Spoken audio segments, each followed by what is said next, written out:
Telling the truth has never been an issue or a problem.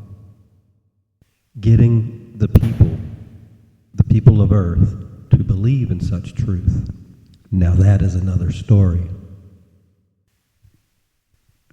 And that is where this story begins. The story of my life. The story of my death. And the story of the in-between.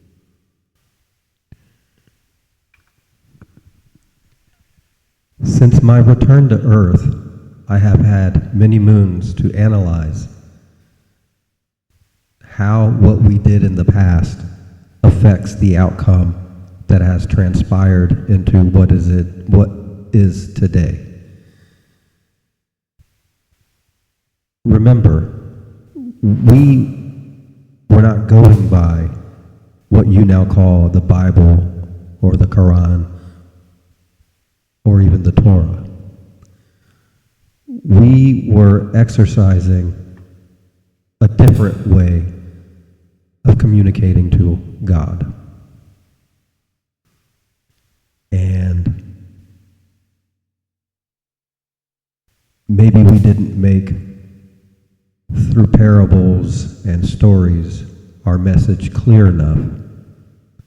And unfortunately, those messages, those ideologies, those beliefs have been perverted, hijacked, and used by false religions and governments and leaders of the nations throughout time. Some for good, some for bad, most for in between. And I understand the reasons why. And we won't get into all of that here. What I want to do is lay rest the questions about why my book was not entered into what is now called the New Testament. And the simple reason for that is easy, and we will get into that, but obviously the devil is in the details, as they say, and we will probably need to get into that to break everything down deeper for those that obviously will not take this verbal word as truth. The simplest reason I can give is the plan was, and always was, for me to, and you got to remember, I'll get into the belief systems in a minute as to why, but the simplest reason I'll give you as to why my book is not in the New Testament is because we wanted me to die, be reincarnated, and then able to tell that story, my life story, through that experience. And through our naivete, we assumed that that reincarnation would happen immediately. And it did not. And this left a huge void and gap in religious context and in our true ideologies and what we were actually trying to prove, and left open to much debate. Many scholars and lay people's interpretations of what we had done. Now, I'm not going to sit here and go verbatim, verse for verse, going over books about myself, because to me that just seems really weird. What I want to do is move forward and let the masses, like they did all the other books, decide for themselves how much truth is in these words. And let's begin. The current Earth year is 2025. And the common era viewpoints and perceptions and translations of what we left behind has been, for lack of better terminology, misconstrued. A lot of good people mean to do a lot of good things. However, the true essence of what we were preaching has been totally misconstrued.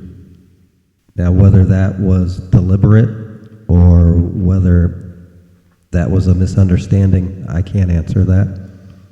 Again, everything will be left to the masses to interpret the truths within all of the papers of the Bible, the Dead Sea Scrolls, the Quran, anything of a biblical nature, the Torah. There's so much out there that I am just unfamiliar with because I myself, in this epoch,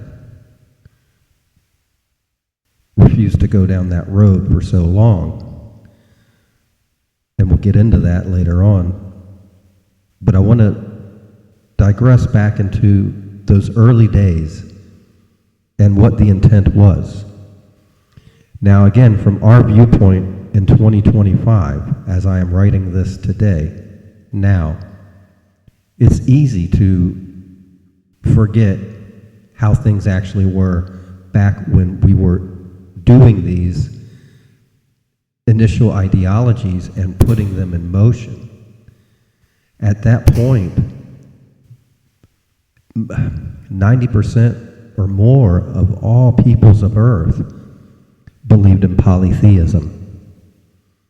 Zoroastrianism was the first monotheistic religion, but it had a very small following. We were familiar with some of those teachings, and we were also familiar with the other teachings of the time. But what was paramount to us was the Gnostic essence of the divine communicating directly to the person seeking it.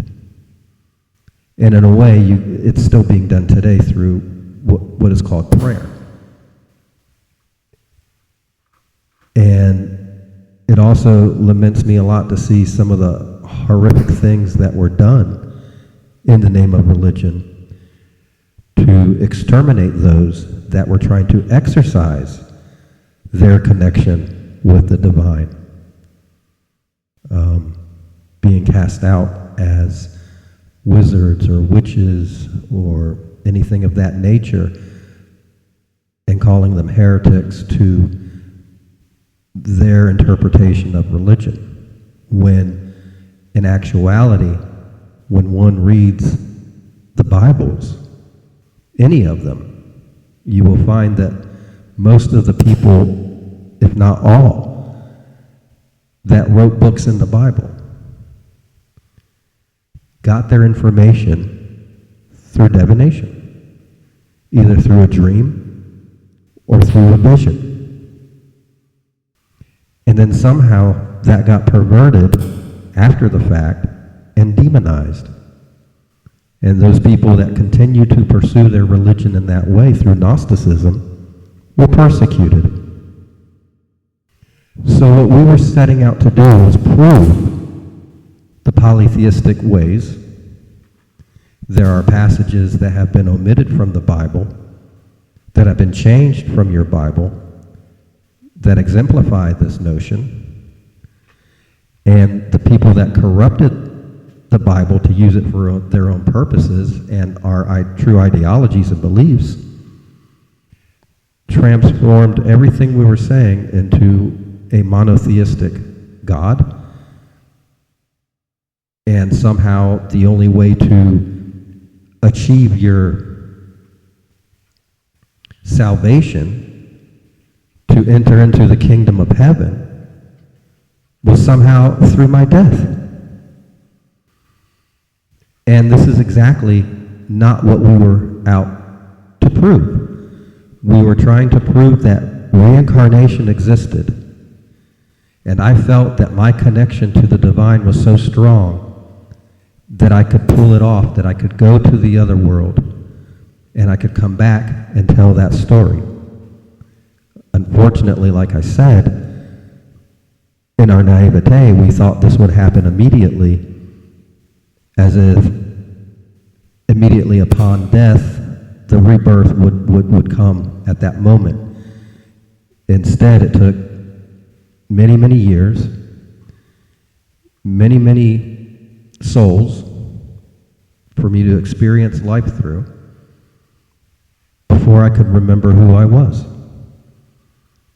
Because every time I came back, I was being taught false doctrine. And a lot of it was just never accepting to me, as I'm sure there's a lot of people out there that don't accept what you're being told now through the same false doctrine, because deep down inside, you know there's something wrong with it. Deep down inside, everyone knows they have their own connection to a higher power. Now that connection is Gnosticism, which just means wisdom. And somehow now in 2025, they're trying to make Gnosticism out to be its own religion. It's not. It's a word that means wisdom, and that wisdom comes from the divine, that you're opening up yourself to receive the energies from that higher power. Now, some people, some souls, like myself, find it easier to communicate with that higher power than others do. And this is no different than how some people are born taller, some are born stronger, some are born, to be fatter, and some are born skinnier, some are male, some are female. We are all born with different traits. And that's what makes humanity perfect. Our imperfections are our perfection, which is why we all need each other. But those of us that have this connection to the divine are struggling because we know there's something not right on this material world. And we are constantly searching for the real truth. And it's no different then than it is now. And so back then, when we did this, we thought we had learned everything that we needed to learn from polytheism. And we took the best of all the worlds, the best of the different religions, and we wanted to create a world of love and peace and charity while still commanding strength. And now there's such a weird framework set up through these Bibles and through history that our original intents have been perverted.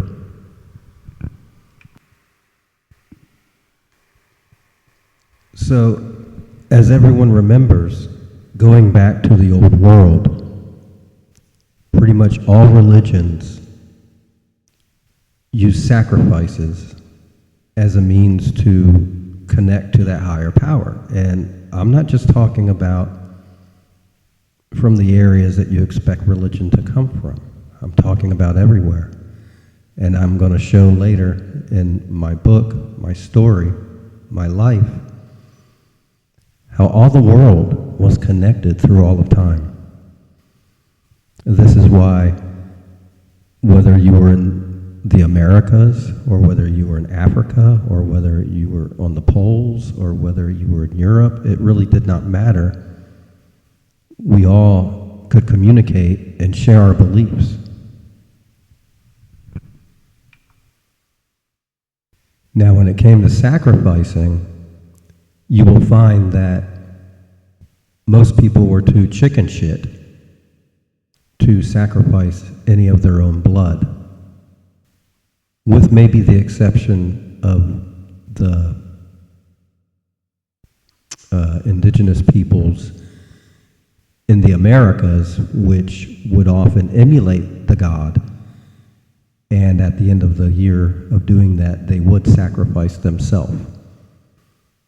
And this precedes a lot of what we ended up doing.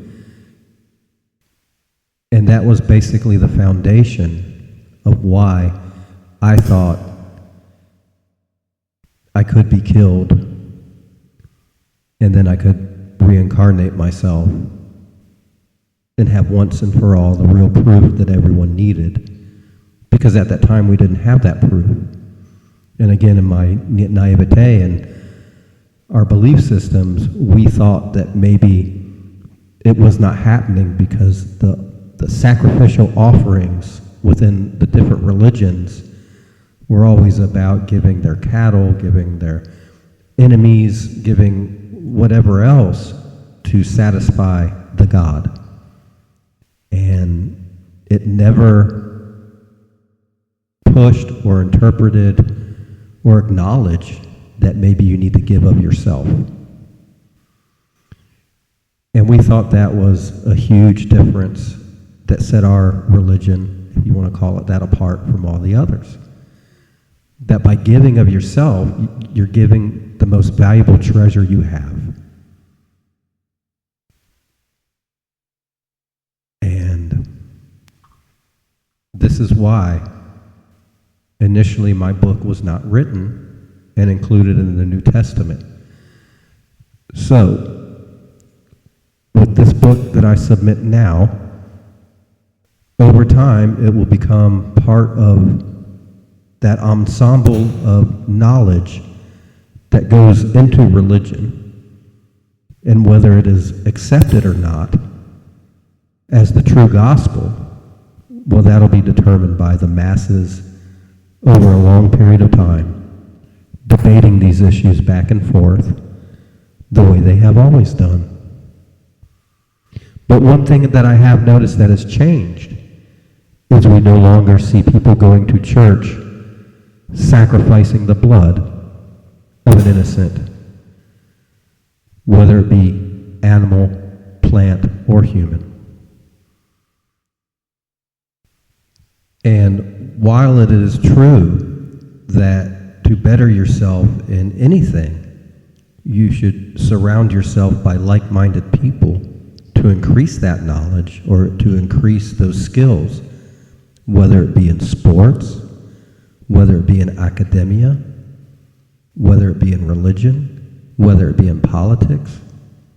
You only get better by associating with people that already know more than you and that are already skilled in the participation of using that knowledge within society. And that is all we meant with our teachings, that by association, maybe people could find their own path and find their own way through Gnosticism, through wisdom, through their divine dealings with God, through themselves, that they too could also make a connection via my teachings.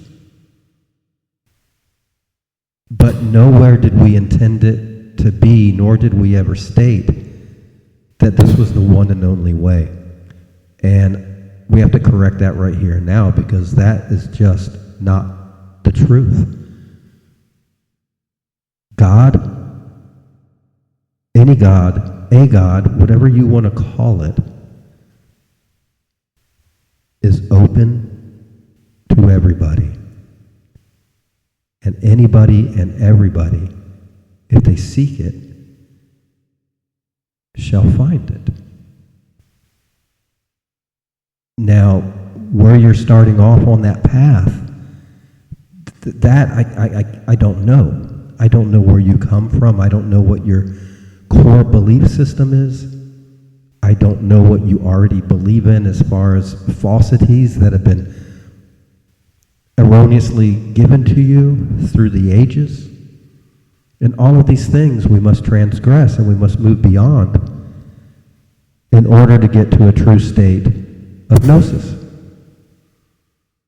And maybe my book can help with that process. So with that, let's go ahead and start the book. And I want to thank everyone for taking the time to read this or listen to this, whether you make fun of it or not, whether you buy into it or not, whether it's the laughing stock of your community or whether you tuck it under your pillow as the end-all be-all. Again, that it will never be the intent. So I hope that those that do listen or read what I have to say, that hear my story the way I intended for it to be told, can make up their own mind through their own knowledge and through their own understanding. And at the end of the day, throughout all of time, may we all come to the same consensus of love, peace, understanding, community, forgiveness, awareness. So again, let's start the book. And with it, my life story.